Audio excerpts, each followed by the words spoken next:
Gopi Janavalabha Girivardhari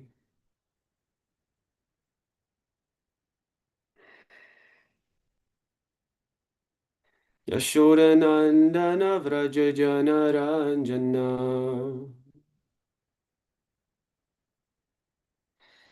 Yashodanandana Vraja Janaranjana Yamunatira Vanachari Yamunatira Vanachari Jaya Radha Madhava Kunja Bihari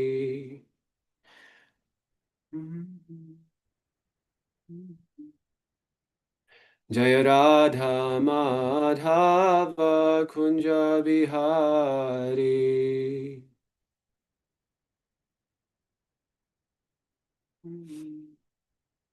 Hare Krishna, Hare Krishna, Krishna Krishna, Hare Hare, Hare Rama, Hare Rama, Rama Rama, Hare Hare.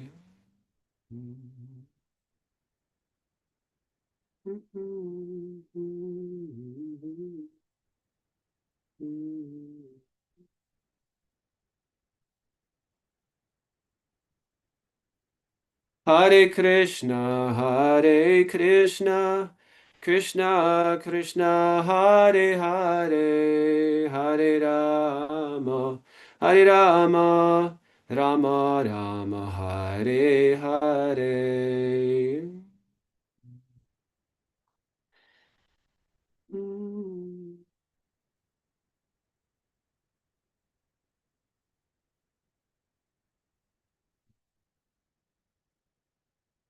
Hare Krishna, Hare Krishna, Krishna Krishna, Hare Hare, Hare Rama, Hare Rama, Rama Rama, Hare Hare.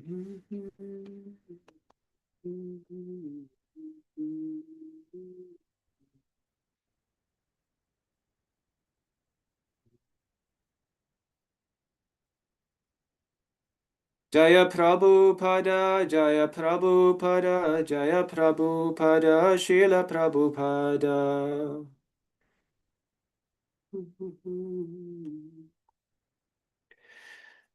Prabhupada, Prabhupada, Prabhupada, Jaya Jaya Prabhupada.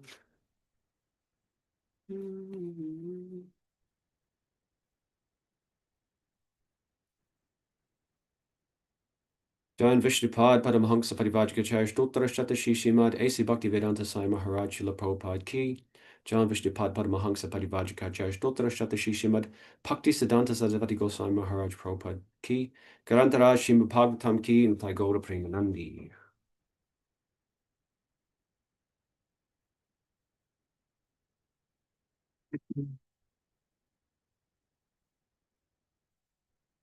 So we are starting by reading Srila Prabhupada Lilamrita. Just quickly bring up the where we are.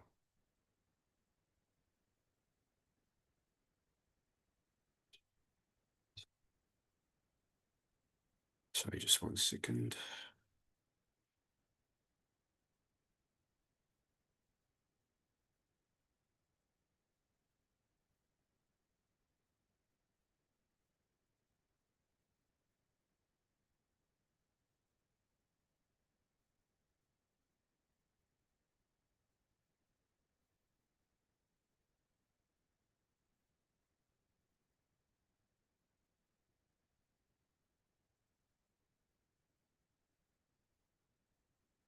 So I'll just be back. Just grab the physical copy of the Lilamrita.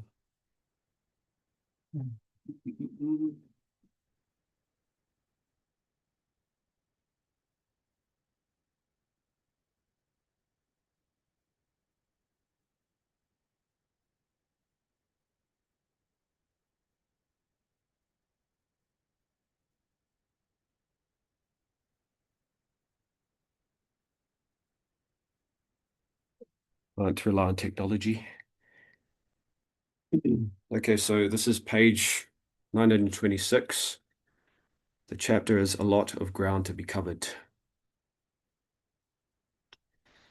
Sitting in his tent with his disciples, Prabhupada explained the significance of Ardha Kumbh Mela.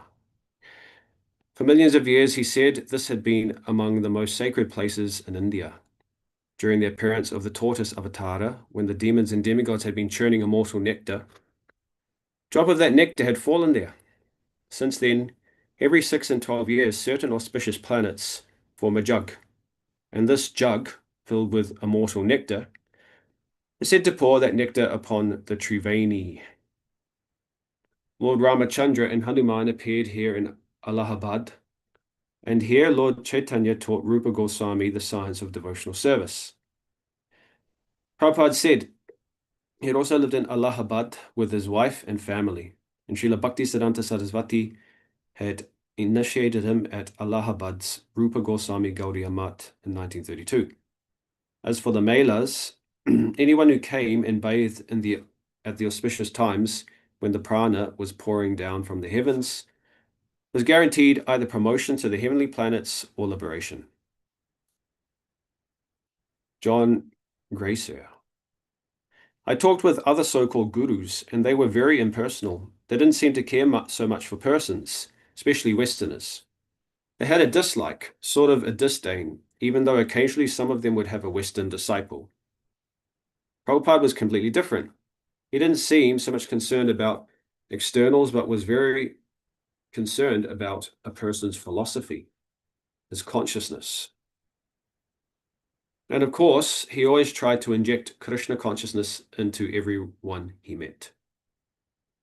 Prabhupada said that although most of the saints and sadhus' presence were inauthentic, many were perfect yogis, some of them 300 and 400 years old. These yogis from remote parts of India would come out for the Mela and then return to seclusion. I've personally seen, he said, that they take bath in the Ganges and come up in the 7 sacred rivers. They go down in the Ganges and come up in the Godavari river. Then they go down and come up in the Krishna river and go down like that. The devotees, therefore, should respect everyone who attended the Mela. So actually it's true, one of the devotees inquired, that just by bathing here, they are liberated? Yes, Prabhupada said, it's true. They come here for liberation. But we have not come for liberation. We have come to preach. Being engaged in Krishna's unalloyed devotional service, we are already liberated. We are not interested in liberation. We have come to preach devotional service. Krishna. Srila Prabhupada ki jai. Om Namo Bhagavate Vasudevaya.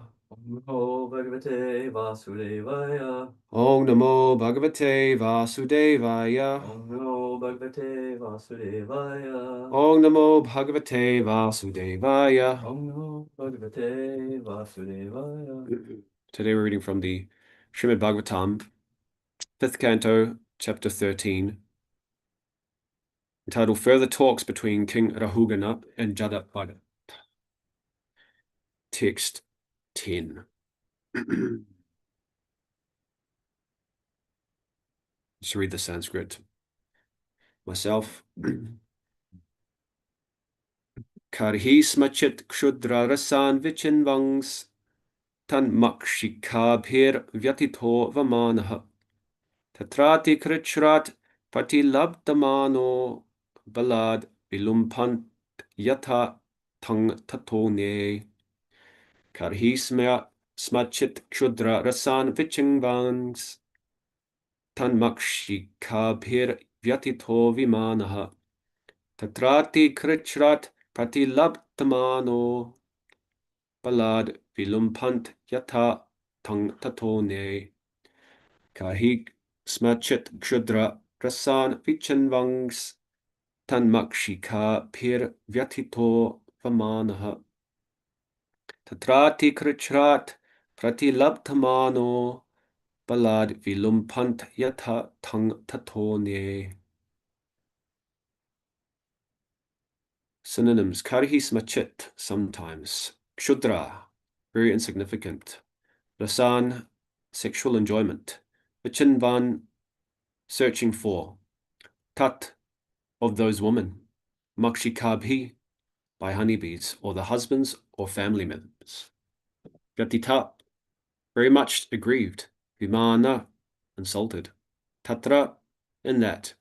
Ati, very much. Krichrat, with difficulty because of spending money. Pratilabdhamana, obtaining sexual enjoyment. Balat, by force. Vilumpanti, kidnapped. Ata, thereafter. Tam, the object of sense enjoyment, the woman. Tata, from him. Anye, another debauchee. Translation and purport by His Divine Grace A.C. Bhaktivedanta Swami Srila Prabhupada Ki Jai. Jai. Translation: sometimes, in order to have a little insignificant sex enjoyment, one searches after debauched woman. In this attempt, one is insulted and chastised by the woman's kinsman. This is like going to take honey from a beehive and being attacked by the bees. Sometimes, after spending lots of money, one may acquire another woman for some extra sense enjoyment. Unfortunately, the object of sense enjoyment, the woman, is taken away or kidnapped by another devotee. Sorry, debauchee. Whoops. A devotee of Maya. That's what I was intending to say. Purport. In a great forest, honeycombs are very important. People often go there to collect honey from the combs, and sometimes the bees attack and punish them. In human society, those who are not Krishna conscious remain in the forest of material life simply for the honey of sex life. Such debauchees are not at all satisfied with one wife. They want many women. Day after day, with great difficulty, they try to secure such women. And sometimes while trying to taste this kind of honey, one is attacked by a woman's kinsman and chastised very heavily. By bribing others, one may secure another woman for enjoyment, yet another debauchee may kidnap her or offer her something better. This woman hunting is going on in the forest of the material world, sometimes legally and sometimes illegally. Consequently, in this Krishna consciousness movement, the devotees are forbidden to have illicit sex. Thus, they avoid so many difficulties. One should remain satisfied with one woman, being duly married. One can satisfy one's lusty desires with his wife without creating disturbances in society and being punished for doing so. Ong Ganatamarandasya Gyananjana Shalakaya Chakshura Militangena Tasmai Shri Gurave Namaha Jai Shri Krishna Chaitanya Prabhu Nityananda Shri Advaita Gadadhara Shivasari Gaura Bhaktivinoda Hare Krishna Krishna Krishna Hare Hare Hare Rama Rama Rama Hare Hare. Translation again one more time. Sometimes, in order to have a little insignificant sex enjoyment, one searches after debauched woman.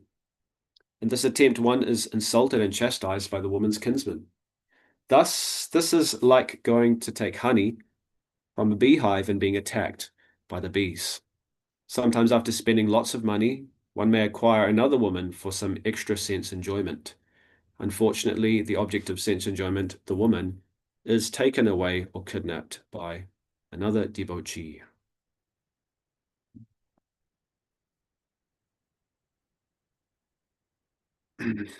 What is the definition of a debauchee?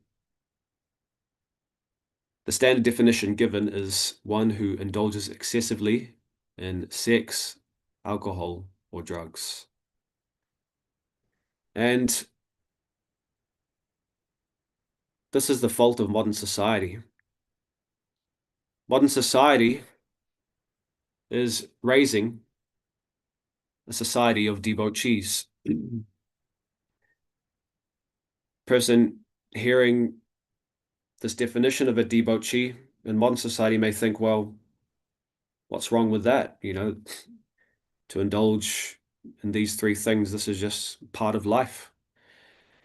The reason being is because more and more in modern society, religion and its moral values aren't valued. If God doesn't exist, if you don't follow a religion, then why not just indulge in these things freely? There's going to be no apparent consequences. And even if you are religious, even if you are trying to resist these things, then the fact is the pull of Maya is so strong that a person, even though trying to resist, may fall victim to her allurements. Most of what we are faced with today in modern society, in terms of technology, social media, what's on the internet, what's out in public, it's quite graphic and quite intense. For a person to be able to resist falling into these three activities, being exposed to music, which often glorifies these things, music videos, movies, books, even, which glorify these things, to resist is very difficult. There's an analogy given by Tanya Charan in that if you look at a weightlifter, the weightlifter obviously is part of his job, his exercise, his workout. He lifts very heavy weights. So let's say he puts 100 kgs on his shoulder and attempts to squat that. Then the only way that he'll be able to manage is if his lifting ability or the force that he can exert through his muscles exceeds the force or the load coming down by the weight. If the weight is greater than what he can resist, then he'll just collapse. So similarly, you could look at the lifting ability of the weightlifter to be compared to our ability to tolerate temptation. And the weights themselves can be compared to those temptations. Often in modern society, the temptation, again, is greater, stronger than the person's ability to resist that temptation. The thing about Maya is that she's constantly trying to attack people, and she's exposing our weakest points as well as that. And also, as Kali Yuga seems to progress, her strength increases. And you can see that by all the various types of temptations that are out there today, compared to maybe 10 years ago, 20 years ago, what to speak of 50 years, 100 years ago. And Maya's attacking everybody. She's not just attacking us as individuals, she's attacking everybody. She's attacking everybody out there. She's attacking even our family members, whether we are aware of it or not. She's attacking the kids. She's attacking the partner. She's attacking the parents. Everybody is getting attacked by Maya. And what does she want? In Kali Yuga, she wants us to become devotees. But the thing about Bhagavatam wisdom is that it teaches us that while the devotee thinks that he's enjoying or she's enjoying, actually he's subjecting himself to so many different types of troubles. If we look at this particular description given in the verse, it's explained that the debauchee going after debauched woman is often faced with so many struggles, challenges, and hardships. He's compared to a man going to collect honey from a beehive and getting stung as a result. My father, when I was younger, used to have beehives, so we would often have unlimited supplies of honey. But in order to get the honey, you'd have to wear a bee suit because It was known if you went to try to grab the honey, you'd anger the bees and you get stung. Often for them, it's a kamikaze mission because as soon as they sting you, they die. Just to protect the honey. In any case, the man, he goes into the forest to collect honey and he's attacked by bees who are angered by him trying to steal the honey from their hive. So that's compared to being attacked by the kinsman of the wife, the debauchee woman. It's compared to incurring so many expenses. You have to pay a lot of money in order to chase the opposite gender. It's a given that you have to have some money in this world if you want to have illicit sex. You can't have no money and get it, really, whether legally or illegally. And of course, there's competition with other men because all other men, most other living entities today are chasing the same thing. So these are some of the many problems that the person is faced with if they try to chase this type of sense gratification. It's troublesome, ultimately. The other thing about chasing this type of sense gratification is that if we do get it, it makes us forget all the misery that we're going through. This is the power of Maya here. There's a story which we hear about in the Mahabharata of a prince who was in the forest hunting. While he was hunting on his horse, he was attacked by a tiger, and he managed to escape, and he decided to run as fast as he could away. But while running, he ended up tripping over and falling into a blind well, as they call it. And as he was falling down, he managed to actually grab onto a branch. So he was hanging there in the middle of this blind well. As he looked above, he could see the tiger prowling around, wanting to eat him, waiting for him to come out. And as his eyes adjusted, he started to look down as well, and he could see that at the bottom of the well was a bunch of venomous snakes, which could kill him instantly. He looked at the branch that he was holding on to, and he saw that there were two rats, one black and one white, and they were slowly nibbling at the branch. But in the midst of all of that, he was able to perceive that something was dripping onto his face. And he looked and he saw that there was a beehive. The bees guarding the hive were obviously angry with him, so they were stinging him as well. But while all that was going on, honey was from that hive was dripping on his face. And he was able to position his head, tilt his head, so that that honey could also drip into his mouth. So while all of that is going on, simply by being able to taste the honey, he was able to forget the situation that he was in.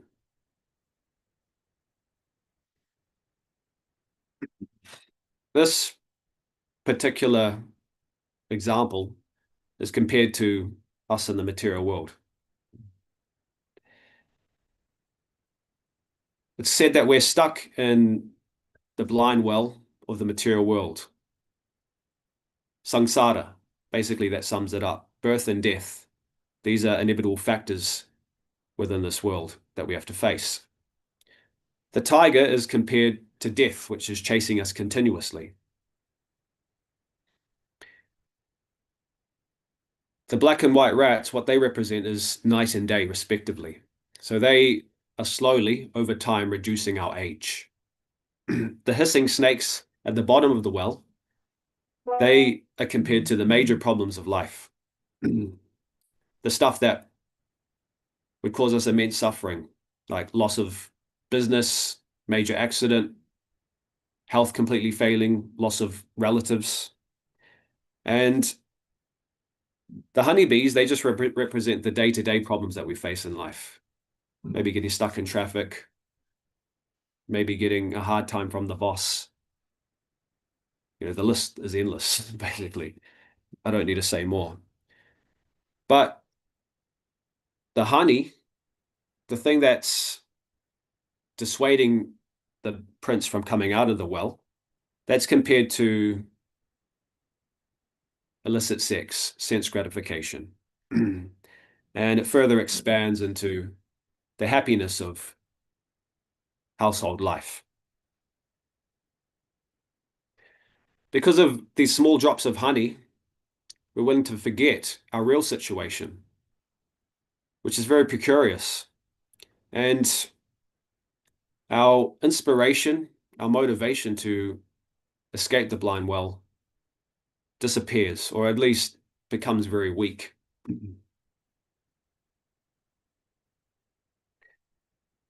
So, multiple examples of using the honey and bee analogy in the Bhagavatam and in the Veda literatures.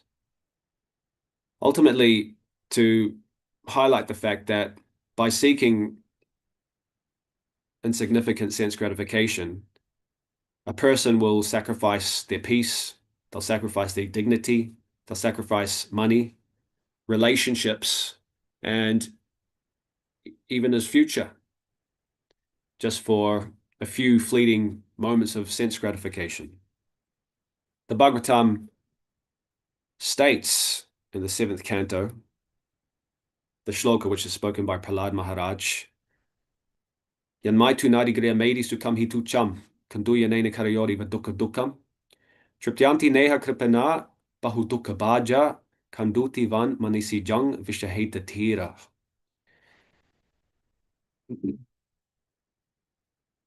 The line that's highlighted often is the first line, Yanmaitu Nadigriya Maidi Sukam Hitu Chang, which translates to sex life is compared to the rubbing of two hands to relieve an itch. Actually, the word tuchang specifically means insignificant. The happiness of sex life is very insignificant when compared to the happiness that Krishna consciousness can provide. But it's enough so that a person is willing to sacrifice their well-being in pursuit of that particular thing.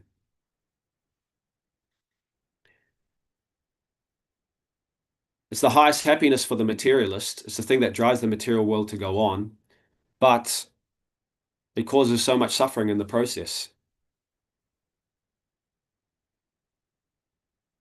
So in this particular verse, it's referring to the Griha Maidis who are married. They're not in pursuit of Krishna consciousness or spiritual enlightenment, but at least they're married. But illicit sex, which is what this particular verse in the 5th canto is talking about, that multiplies the suffering. In fact, I've seen in my life how this is the case. I've seen how living a life based off pursuit of this type of sense gratification, it causes so much suffering for the individual. It causes so much suffering in their relationships, and it can actually ruin their lives.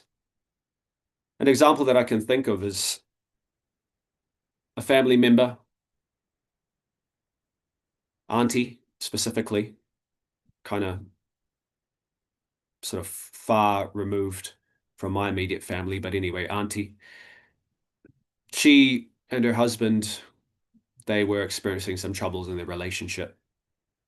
And the troubles over the course of the years, they started to increase because often there's not enough communication to resolve these issues, and things just compound over time, and there's this an unspoken grudge that is held between the two partners, and they never address it. And the kids are subject to their arguments, subject to having to see their parents fight all the time. In any case, the husband as most men are, was slightly oblivious to the fact that his wife was very unhappy. He'd built up a life with his wife, two kids to her, and had a house. He'd paid for the house, paid off the mortgage. He'd worked tirelessly to support the wife and the kids, being what he thought was a dutiful husband. But one day, he decides to visit his wife at work, and she was a cleaner. She would clean the houses of rich people. And he goes to the house, which is owned by a rich businessman, and knocks on the door. He knows that she's there because he knows that she was working there, but for a while there's no answer. He sees the car in the driveway, which is theirs, so he knocks again. Still no answer. Eventually he sort of becomes suspicious, so he knocks even harder and he yells to them to come out of the house, or for his wife to come out of the house. So eventually the door opens, and the first person he sees is the man of the house. And the man of the house is looking a little bit disheveled. He's looking a bit awkward. And immediately my uncle, he demands to see his wife. His wife comes out, same thing, hair disheveled, hastily dressed. And the penny drops at that point. She was cheating on him. From there, from that, what seemingly small act, just a minor affair, they had to get a divorce. My uncle had to give half because he didn't sign a prenuptial agreement. The kids obviously had to now settle with the fact that their parents had split up. They had to spend some time with one parent, then some time with another. And you can imagine the damage that was done, the trauma from that particular event. So to value this particular type of sense gratification, it actually causes some very, very deep trauma to people over time. Even if you're young, even if you're single and you're just trying to pursue it, you have to go through so many anxieties. Pursuing casual relationships, if you do become attached to the other person, there's fear, or, maybe they'll leave me for someone else. You're always uncertain, when they're at work, or is there another guy that they're talking to? When they're out and about, they're not with you, or are they by themselves, or are they with someone else? Is someone else trying to get them? And often, often, well, these days it's different, but back in the day, the parents wouldn't, especially the father, wouldn't really like their children out and about with another person, getting up to mischief. Today, parents are a lot more liberal in the West. They just allow their kids to spend time with whoever, whenever, even within the own house. But you're often comparing yourself with others as well. You're with the person, then you're looking at other dudes, and you're like, oh, is he better looking than me? Like, you get worried, he could potentially take her. So even just pursuing this thing is very, very troublesome. Society is suffering from it as well, taking it to a broader scale. You can see how this chapter is very relevant even today. They're spoken 5,000 years ago, but still very relevant today. So how does the forest of material life today look like in this particular context? Well, again, we have men chasing women, women chasing men. As my Guru Maharaj has highlighted recently, the men are addicted to internet pornography, resulting in them becoming very depraved, having a very skewed vision of the opposite gender. And as a result, the women who are seeking meaningful connections, they have to suffer from having these animals, animal-like men, trying to project their views of what a woman should be on them. All their views have come from movies, which are often not real. The storylines are not real, and it's done by actors. So the women become emotionally devastated, even more so if they try to meet the expectations of the men. Something that I wanted to highlight actually is because, in Krishna consciousness, since Prabhupada has left this world, we've had generations of devotees. So we often see there are a lot of young people who are born in Krishna conscious families, young people come into Krishna consciousness. And I was thinking something to be mindful of is the influence of technology, the influence of smartphones, the internet on the young people. Because the same technology that they have access to was not the same as the technology that previous generations had access to. In fact, I knew from my social circle that many of the things that my friends in high school would look at, their parents would have no clue about. They'd have no clue how to access it. They have no clue how to monitor it. They'd have no clue that their kids were looking at it. The thing is, while everything has a proper use, it also has a misuse. So these things, these phones, I was thinking about it, you can consider them to be like a form of association for people. It can either be good association if it's using Krishna consciousness. It can be neutral association if you're just using it to, perform your daily functions, message people, stuff like that. But it can also be very bad association, if not the worst association, because you can access some very, very dark content on these things. In fact, from an early age, because young people have unrestricted use of these particular things, these smartphones, they're getting indoctrinated. Maya's indoctrinating them. She's teaching them how to become a devotee. And they can come from a good family, a good background, but simply by social media and other things, they can later on act up, and the parents wonder why.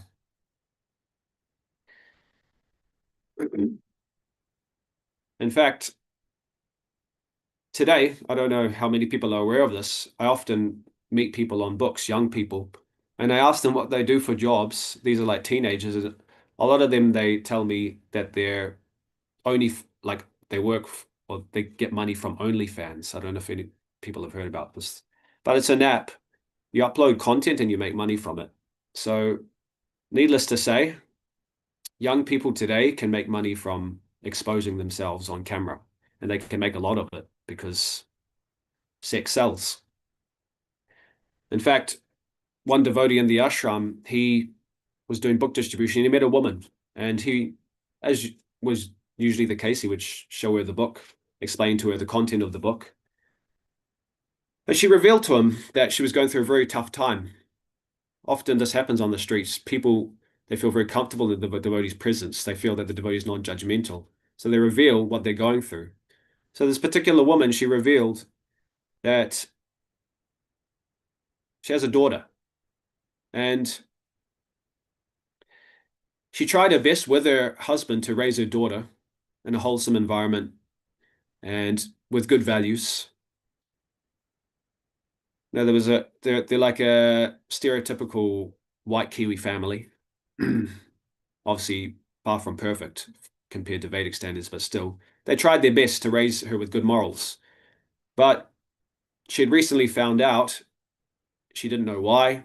She couldn't understand how this was the case, how this came to be, because she never taught her daughter as such. But her daughter wanted to become a porn star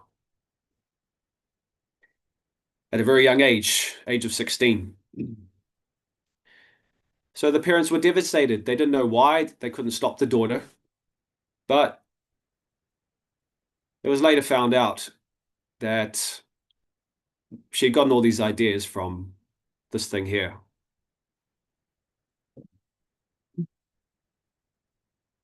So yeah, I wanted to highlight the fact that as I said at the beginning of the class, Maya is attacking everybody.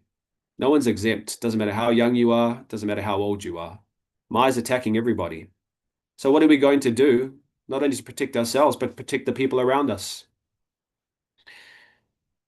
Ultimately, these examples, they show the timeless nature of this verse, the eternal relevance of the Bhagavatam. People are chasing this tiny sense pleasure, and it comes with a cost. They're getting stung by the bees guarding the honeycombs. Illicit sex, it brings insult, it brings expense, anxiety, rivalry, even social punishment, ruins relationships, destroys families. So then what do we do as devotees? Well, the ultimate issue is to impart values, proper values within the children, within ourselves, actually, and understanding that this particular act, this particular type of sense gratification is not what we should be wanting, not what we need, actually. At the end of the verse, it's explained that a person should be satisfied with one partner being duly married. They can satisfy their desires with their partner without creating disturbances in society and being punished for doing so. So, in this regard, I was thinking about Lord Ram. Lord Ram, he made the vow just to have one wife. Very noble compared to what we see today. But even that comes with its challenges. We have to be realistic. Lord Ram had his one wife, but he had to fight hordes and hordes of demons to get her back when she was stolen by Ravana. So he's an example of the troubles that come also with married life. One may say that, well, we won't ever have to go through that situation where a demon steals our partner and then we have to chase after them. But if you look over the course of 25 years, let's say, that you're with someone, just this mere act of going to work and all the energy that's used to maintain, it's a lot.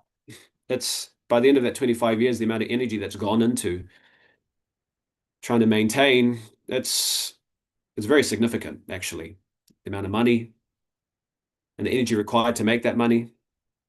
So it's trouble whether it's done legally, it's trouble whether it's done illegally. The Krishna conscious movement, it doesn't restrict us from sex life entirely, as we know. It restricts us from illicit sex specifically to not restrict, not like suppress our desires, but to protect us. And as we also know, the same lust that we experience in the material world for material things, while it brings humiliation and danger, if we act in it, it can actually it can be transmuted into love of Krishna. The example given, and I'll finish on this example, is the example of Bilva Mangala Thakura. We all know the story. So attached to his prostitute, Chintamani, to the point where he was at his father's funeral and trying to hurry up the priest conducting the funeral so he could get to her. On a stormy night, he crossed a river, could have died, floated across by holding on to a dead body. He climbed a fence by grabbing onto what he thought was a rope, but was a snake. And arrived at her doorstep, she was shocked. She was thinking, who in their right mind would come on a night like this? But she instructed him, and he considered her his spiritual master because of this. If you only had this very same desire, drive, motivation to become Krishna conscious as you do to meet me, you become a pure devotee. The penny dropped for him in that instance, and immediately he gave her up.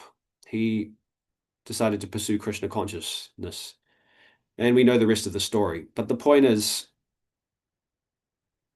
the sense of lust that we experience in the material world due to being embodied, that process of Krishna consciousness through receiving knowledge, through chanting the Mahamantra, is meant to transmute this lust into love.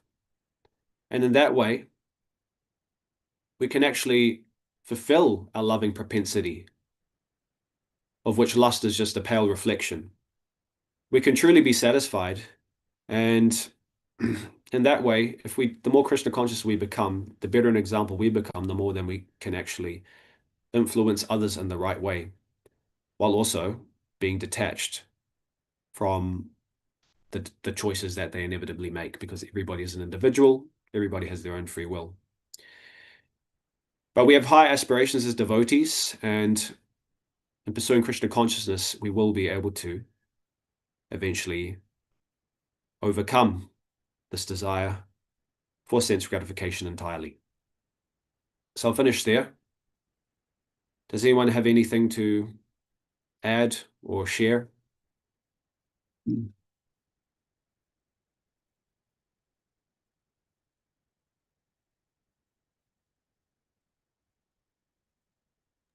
Hare Krishna Prabhuji, Dandavat Pranam.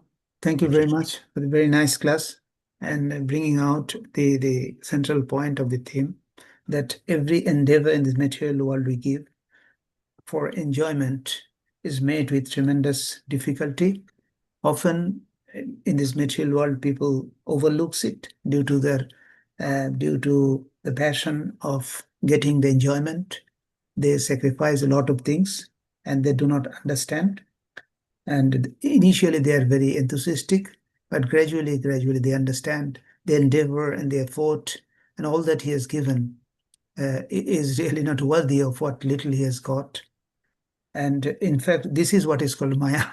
And we do not understand. And the Lord has created this material world to feel happy. I mean, but it's not real happiness, it's a dukhalayam. But people are mesmerized by Maya in such a way that they think that they're enjoying. And that is what you will say, that is the force driving the Maya is using to engage people in this material life. And you have told very nicely at the end that love is there only in the spiritual world, but what we have, it is only a perverted reflection of love and is lust only. And lust for sense enjoyment is the highest sense enjoyment is considered in this material world.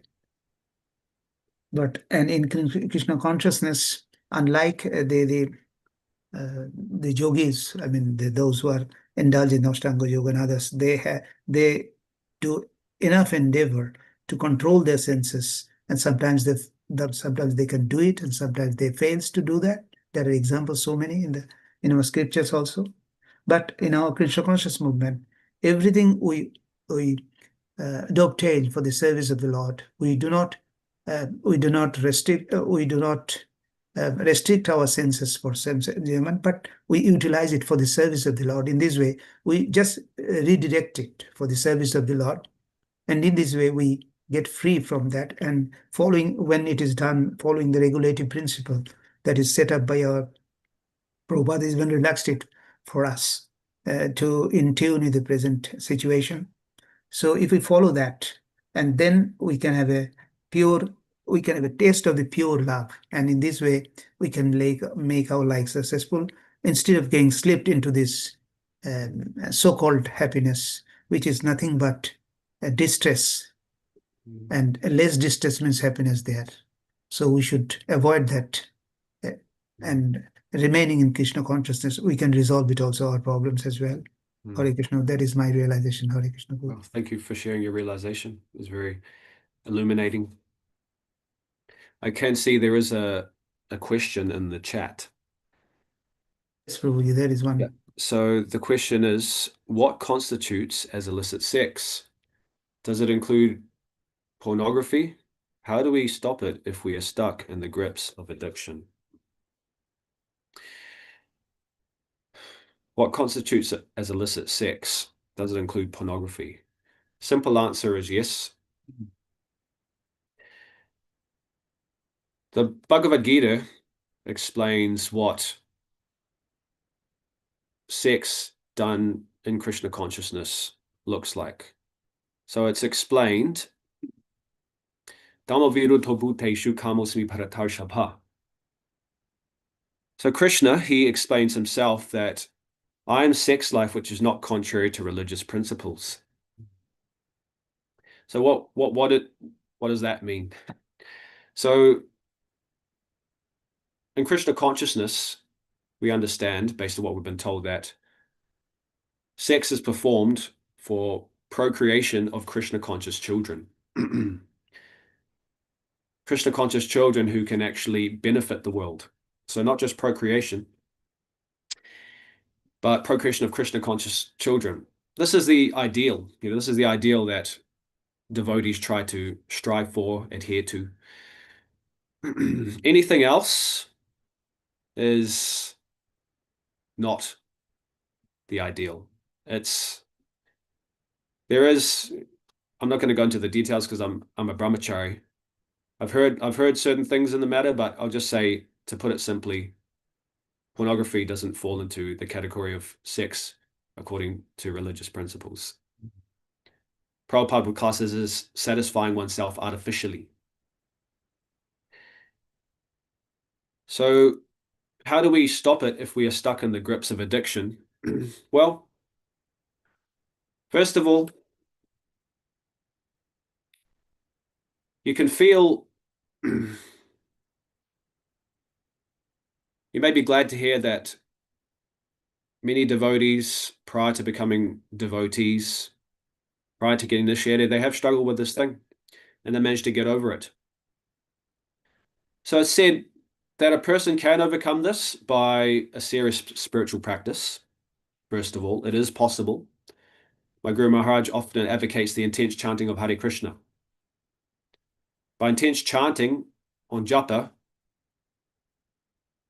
very intense, like your life depends on it, a person can overcome many of the attachments that are holding them back. Reading Prabhupada's books gives us insight into the actual misery that comes from that activity, because we need to be convinced on an intellectual level as well. Often we fail to give up these things because we're still emotionally attached. And we don't really see how life without these things would be much better. We don't see how life with these things is actually that bad, because everyone's doing them. Everyone's performing these activities. It's normalized, but reading the Bhagavatam, it highlights how it's not normal to watch porn. In fact, it's abnormal. It's artificial. So reading Prabhupada's books, it gives us the conviction to know that this isn't what we should be doing, but also coupled with a spiritual practice, coupled with active engagement, because the mind and senses will need an engagement, as it said. An idle mind is a devil's workshop. We can't just do nothing. We can't just give up these things and then just solely try to resist by our own willpower. We need active engagement, positive engagement in Krishna's service. And then the result of that, rasa vajam rasopasya param drishva nivartate. It said that we get a higher taste. We get a higher experience of pleasure, which makes it very easy for us to give up the lower pleasures. In fact, for a devotee who's very positively engaged, they don't really care for these activities. They don't even think about it. At least not as much as they used to.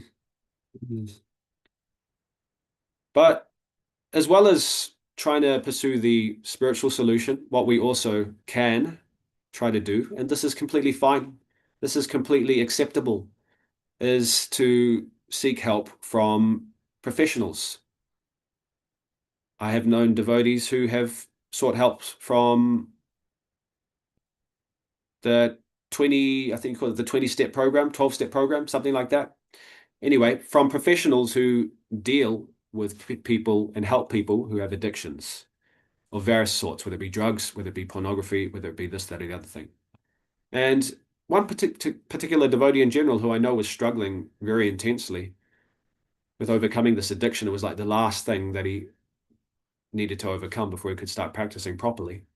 He went to one of these programs and came out, and the tools that he learned actually helped him deal with that particular issue, but also with life in general. Resolved so many of the things going on in his psychology which contributed to him doing that activity. So many insecurities, so many traumas were also dealt with as well. And he knew how to resolve stress and deal with stress in a positive way instead of reverting to that activity whenever he got stressed. So he gained a lot of positive life skills, which often people don't learn in just growing up in normal society. So you have the spiritual, and then you also have what you could consider the material, but the material solution supplements the spiritual and the pursuit of the spiritual solution. So both are there. It is possible. It's been done before, many times, in fact. So you can take solace in the fact that many have done it before. So yeah, hopefully that helps in some way. If you need help, feel free to message me, and I know people who can also help as well.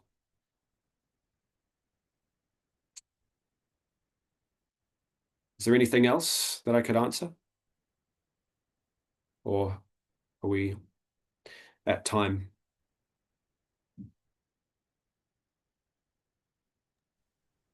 Hare Krishna Prabhu, it appears there's no other person to make any comment, so you can conclude, lovers. Thank you once again for a very nice class. Thank you. वाञ्छाकल्पतरुभ्यश्च कृपा सिन्धुभ्य एव च पतितानां पावनेभ्यो वैष्णवेभ्यो नमो नमः। अनन्तकोटि वैष्णववृंद की जय। हिज ग्रेस मनोभिराम प्रभु की की जय। जय। शिला प्रभुपाद की की जय। जय। गौर प्रेमानंदे हरि हरि बोल। All glories to assembled devotees. Hare Thank Krishna. you. Thank Hare you very Krishna. much, Prabhu. Hare Hare Krishna. Krishna. Hare Krishna.